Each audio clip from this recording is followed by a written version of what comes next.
sens-là, moi j'ai jamais, c'est très bizarre parce que par exemple Assassin's Creed qui est très chouette à traduire, ou Star Trek, j'ai même pas lu le bouquin en entier, donc moi souvent je fais la première partie. Ce qui est cool, du coup ça m'amende de lire le reste parce que finalement comme je fais la première partie, voilà. Mais c'est rigolo de se dire que le Star Trek je l'ai vu au Cinoche, j'ai compris la fin du bouquin que j'avais traduit parce que je suis allée le voir au Cinoche. Donc, voilà. Mais c'est sympa, c'est juste une autre façon de... Du coup ça met en avant des principes humains rigolos, quoi.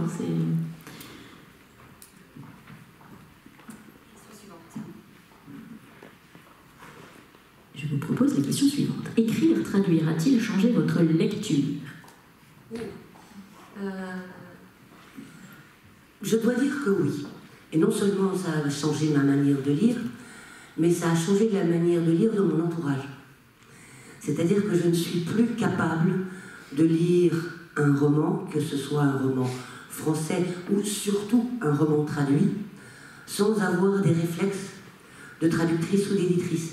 Sans me dire, mais non, mais ça va pas, c'est pas le bon mot, c'est pas le bon rythme, il y a quelque chose qui manque, mais qu'est-ce que c'est que ça, mais qui a fait ce boulot de merde, mais l'éditeur n'a pas fait le boulot, il y a des fautes, il y a des trucs, et vraiment ça a changé totalement ma manière de lire. Ça ne m'a pas retiré le plaisir de lecture, mais ça dépend. Il y a des fois aussi, où ça interrompt complètement ma lecture, parce que j'ai des réflexes de correction, de ça va pas, de je bute, et parfois c'est assez désagréable. Moi ça a changé, je suis moins lectrice qu'avant, mais j'arrive pas à savoir si c'est le fait d'avoir transformé une passion en métier, et que du coup on a plus ce rapport à je me vide la tête après ma journée de boulot, je vais lire, parce que justement j'ai passé la journée dans des bouquins, ou dans quelle mesure c'est lié effectivement, dans quelle mesure ça n'a rien à voir en fait. Il y a une chose qui a changé, c'est qu'effectivement, j'ai de plus en plus de mal, et vraiment beaucoup, à lire des livres traduits. Et c'est pas... Il y a la question des erreurs et des moments où je me dis non, là, ça coince, ou alors cette phrase-là ressemble trop à l'anglais, il y a ce truc-là. Mais une chose dont je m'aperçois avec le recul, c'est que chaque traducteur a sa voix, en tant que traducteur. On parlait des tu, des vous, on a des manières spécifiques d'aborder les choses. Et ça m'est arrivé de sortir d'un livre complètement, alors que la traduction était manifestement très compétente, très habile, certainement excellente. Mais il y avait, par exemple, un truc sur lequel je bute et je ne peux pas le faire en traduction et je ne peux pas le lire. C'est un texte rédigé au passé simple, dans un style où on sent que c'est quand même quelque chose d'assez contemporain et pas du tout un style vieillot. Utiliser nous. Nous partîmes, nous ouvrîmes la porte, nous... Et je ne peux pas.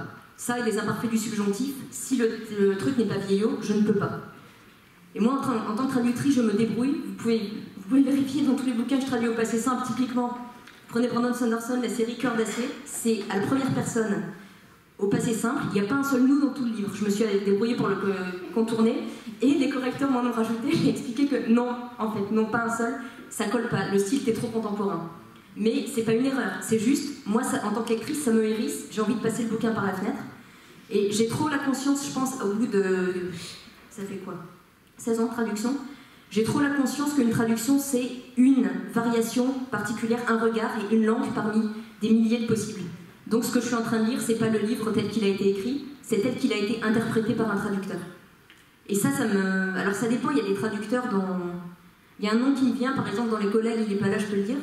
Je sais que, par exemple, Pierre-Paul Durastanti, c'est pas simplement que c'est un bon traducteur, je suis en accord avec sa manière de traduire. Quand je lis ses traductions, il n'y a pas un moment, mais littéralement pas un seul, où je m'arrête en disant c'est une traduction, je gêne, ça me gêne. Je sens qu'on est assez raccord là-dessus, et lui, je peux le lire, par exemple. Il y a d'excellents traducteurs que je ne peux pas lire parce que je me rappelle que c'est une traduction.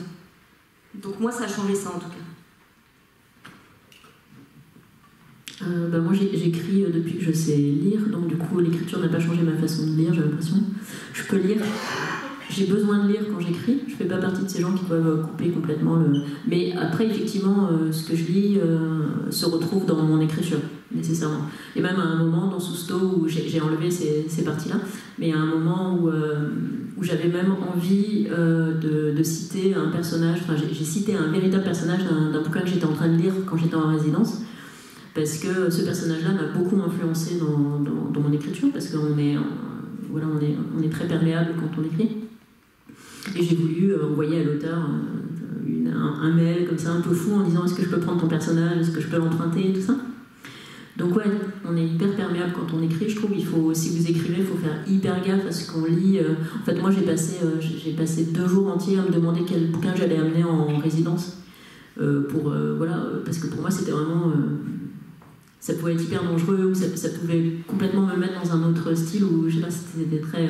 Et à la fois, en résidence, ce qui est cool, c'est qu'il y a des bouquins qui traînent dans les chambres.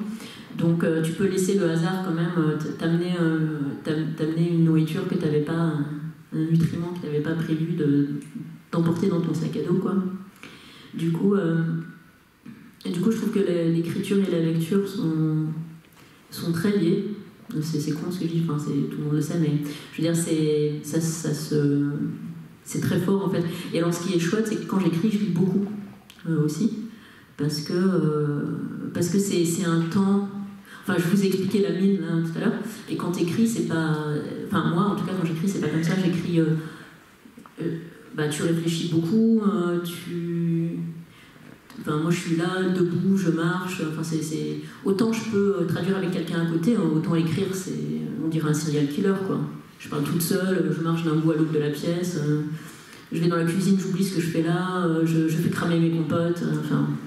On est en mode création, quoi. Tous les gens qui ont une activité créatrice se reconnaissent, quoi. C'est en train de casser tout le glamour du métier, là. C'est ça. Et non, mais c'est un peu ça. Et alors, quand on traduit, par contre, je suis dans une espèce de bulle, et ça, c'est complètement autre chose. Et alors, quand je traduis, je suis infoutu de lire, tout simplement. Enfin, le soir, je dois m'abrutir devant une série, ou des fois, j'écoute des trucs, je peux même rien regarder avec mes yeux, parce que c'est un rythme... Bah, ça dépend, encore une fois. La Volte pour Amatka m'a donné suffisamment de temps, donc ça va. Mais Brajlon, c'est genre 2 mois et demi ou 3 mois, enfin, c'est vraiment la mine, quoi. Enfin, du coup, c'est très chouette parce qu'on pousse les... Ah non, le pire, c'était une fois, j'ai eu tout un film à transcrire et à traduire en 5 jours. À la fin, je pouvais même pas m'asseoir tellement j'avais mal aux fesses, quoi. Je pouvais plus C'était affreux. C'était saucisse. J'ai fait saucisse et saucette, l'édition belge. Ouais. Les seuls avec un jeu de mots débile dans le titre. Et ça, c'était affreux. Et c'est la première fois de ma vie où j'avais vraiment, je crois... Ah non, ouais. Et quand vous prenez Eurolight ou Flixbus, maintenant...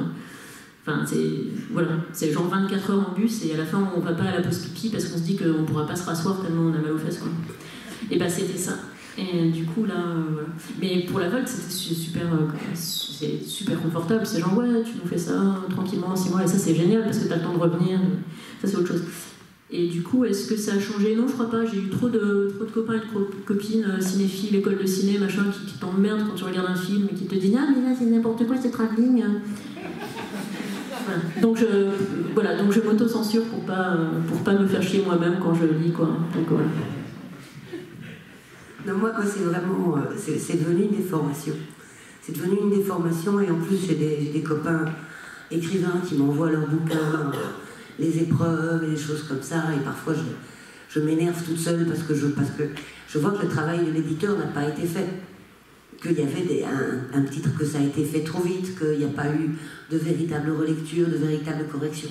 Et là, tu bouillonnes. Tu bouillonnes parce que tu dis, mais ce bouquin, il est vraiment, vraiment bon, mais il y a ça, et il y a ça, et il y a ça, et... Ah, c'est pas fait. C'est quoi ce boulot? Allez, c'est mon tour. Comment êtes-vous venu à l'écriture ou à la traduction? Moi, je vais commencer en deux temps. En fait, la question qu'on nous pose souvent, c'est est-ce que vous écrivez? Est-ce que vous avez commencé par écrire ou par traduire? Pour moi, c'est l'écriture, très clairement. J'écris depuis, disons sérieusement, depuis l'âge de 17 ans, mais avant, bon, je bricolais un petit peu. Et je suis arrivée à la traduction un petit peu pas tellement par hasard. C'est que j'étais passionnée par la langue anglaise et j'ai fait des études orientées vers les langues. Et on ne nous donnait pas tellement d'idées des débouchés, c'est-à-dire on nous disait, soit tu peux être prof, ce qui moi ne me passionnait pas énormément, soit tu peux travailler dans une entreprise orientée vers le commerce international et là tu pratiqueras l'anglais. Et c'est tout. Donc, comme